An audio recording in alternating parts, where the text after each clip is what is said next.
Hi friends, welcome to my channel. నేనైతే ఈరోజు chicken pakodi చేద్దాం అనుకున్నాను. ముందుగా అయితే ఆయిల్ పోసుకున్నాను బౌల్లో. తర్వాత చికెన్లో కొంచెం పసుపు, కొంచెం కారం,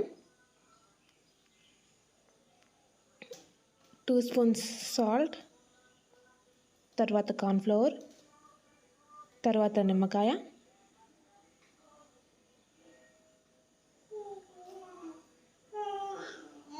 తర్వాత అల్లం పేస్ట్, తర్వాత ధనియాల పొడి 1 spoon, garam masala half teaspoon. దీన్ని అయితే మంచిగా మనం మిక్స్ చేసేసుకుందాం, బాగా కలుపుకొని. ఇంతలోపు అయితే ఆయిల్ అయితే హీట్ ఎక్కిందండి, ఆయిల్లో వేసేసుకుందాం.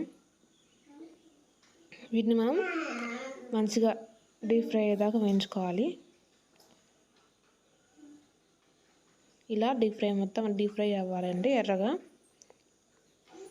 ఇలా అయిన వాటిని అయితే ఫస్ట్ వేసుకున్న అయితే ప్లేట్లో తీసుకొని, తర్వాత మిగిలిన మళ్ళీ వేసేసుకొని మళ్ళీ మొత్తం ప్లేట్లో సర్వ్ చేసేసుకుంటే చికెన్ పకోడీ రెడీ అండి. దీని అయితే తిని చూసి చెప్తాను నేను. చాలా అంటే చాలా బాగుందండి. మీరు కూడా ఇంట్లో ట్రై చేసుకొని చాలా బాగుంటుంది. Subscribe my channel.